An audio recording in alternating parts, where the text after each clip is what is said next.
This will be my reading of The Raven by Edgar Allan Poe.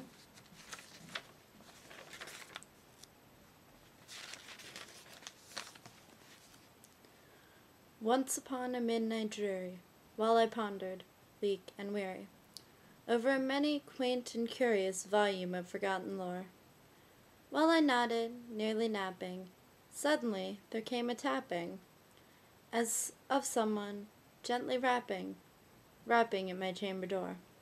"'Tis some visitor," I muttered, tapping at my chamber door. Only this, and nothing more. Ah, distinctly I remember, it was in the bleak December, and each separate dying ember wrought its ghost upon the floor. Eagerly I wished the morrow, vainly I had sought to borrow from my books surcease of sorrow for the lost Lenore. For the rare and radiant maiden whom the angels name Lenore, nameless here, forevermore. And the silken, sad, uncertain rustling of each purple curtain thrilled me, filled me with fantastic terrors never felt before. So that now, to still the beating of my heart, I stood repeating, "'Tis some visitor entreating entrance at my chamber door. Some late visitor entreating entrance at my chamber door. This is it. This it is, and nothing more." Presently my soul grew stronger, hesitating then no longer. "Sir," said I, "or madam, truly your forgiveness I implore. But the fact is I was napping, and so gently you came rapping, and so faintly you came tapping at my chamber door, that I scarce was sure I heard you. Here I opened wide the door. Darkness there, and nothing more." Deep into that darkness peering, long I stood there, wondering, fearing, doubting, dreaming dreams no mortal ever dared to dream before. But the silence was unbroken, and the stillness gave no token, and the only word there spoken was the whispered word, "Lenore." This I whispered, and an echo murmured back the word, "Lenore!" Merely this, and nothing more. Then into the chamber turning, all my soul within me burning, soon again I heard a tapping, something louder than before. "Surely," said I, "surely that is something at my window lattice. Let me see, then, what thereat is, and this mystery explore. Let my heart be still a moment, and this mystery explore. 'Tis the wind, and nothing more." Open here I flung the shutter, when many a flirt and flutter. In there stepped a stately raven of the saintly days of yore. Not the least obeisant made he, not an instant stopped or stayed he, but with mien of lord or lady perched above my chamber door. Perched and sat, and nothing more. This ebony bird beguiling my sad fancy into smiling, by the grave and stern decorum of the countenance it wore. "Though thy crest be shorn and shaven, thou," I said, "art thou sure no craven, ghastly grim and ancient raven, wandering the nightly shore? Tell me what thy lordly name is on the night's Plutonian shore." Quoth the raven, "Nevermore."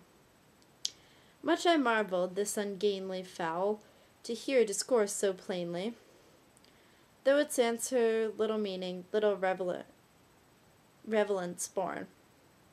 For we cannot help agreeing that no living human being ever yet was blessed with seeing bird above his chamber door, bird or beast above that sculpted bust above his chamber door, with such a name as Nevermore. But the raven, sitting lonely on that placid bust, spoke only that one word, as if his soul in that one word did he outpour.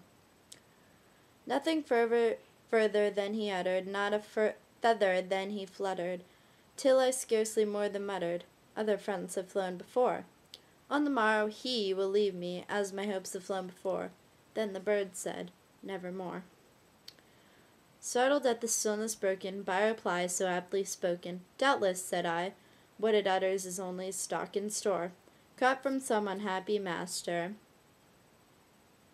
whom unmerciful disaster followed fast and followed faster, till his songs one burden bore, till the dirges of his hope the melancholy burden bore. of never, never more. But the raven still beguiling all my sad soul into smiling, straight I wheeled a cushioned seat in front of bird and bustin door. Then upon the velvet sinking, I betook myself to linking fancy unto fancy thinking, what this omnious bird of yore, what this grim and gamely, ghastly, gaunt and omnious bird of yore meant in croaking, nevermore. This I sat engaged in guessing, but no syllable expressing to the fowl whose fiery eyes now burned into my bosom's core.